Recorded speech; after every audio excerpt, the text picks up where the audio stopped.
Bethlehem kind of breaks down into different areas, really, which have kind of developed either in the early part of Bethlehem's development or more latterly at the moment. So the earlier parts of Bethlehem to be developed around the Beaumaris Boulevard, Bethlehem Heights, around that kind of area, and then gradually that's grown up along Stirling Gate Drive and St Andrews Drive into the new areas like the Cumbray and so on.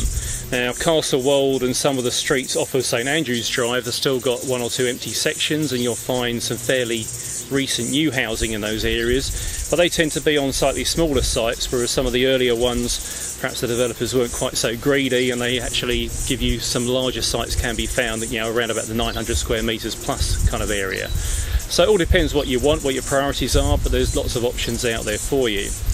Now, coming back on this side of State Highway 2, we have two other more recent developments around Mayfield and St Michael's. They tend to be newer houses and very popular with certain younger families because of their newness, but they are on smaller sites, so you tend to end up with less of a backyard.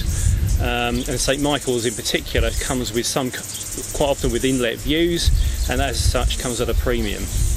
Bethlehem is very popular, and therefore it comes at a little bit of a premium. So generally speaking, prices will start from 400,000 upwards, but the majority of the price bracket is 500 to 600,000, that kind of area.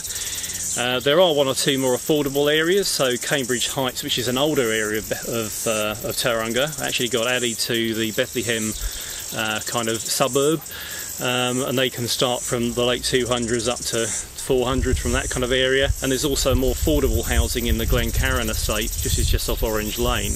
But generally speaking, you're talking about that 500,000 plus bracket, and some of the properties can go well over $1 million. How does the price vary between newer and older suburbs? It's difficult to put a real comparison on, because it really comes down to the individual property. However, it would seem at the moment that Mayfield is coming at a bit of a premium because of the newness of the properties, and some of the older parts you can actually pick up maybe slightly better value for money in terms of the size of the house and section you can actually get for the money on those sides. For those of you looking for something with a little bit more land, larger sections, i.e. residential lifestyle, then the zoning takes you a little bit away from some of the areas we've been talking about. So you've got to look the other side of Moffat Road, or then you're looking at more specific subdivisions like Westridge, which actually comes under Tauranga, even though it's only a couple of minutes up the road. And some of the roads off of Cambridge Road higher up in Tauranga itself, like River Oaks and Miles Lane.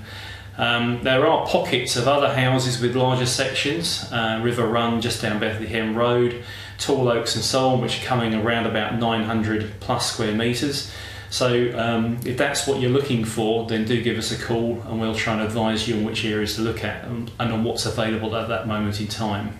Different parts of Bethlehem present different options for different people. It's really down to a personal choice about which is the right particular area for you. So proximity to schools or shops or to the reserves, you know, where you can go running or whatever, will come down to what is important to you as an individual. So what we would recommend is that you spend time carefully choosing which part of Bethlehem is right by driving around, or by all means do make an appointment with myself or one of my colleagues, and we'd be delighted to show you around with you.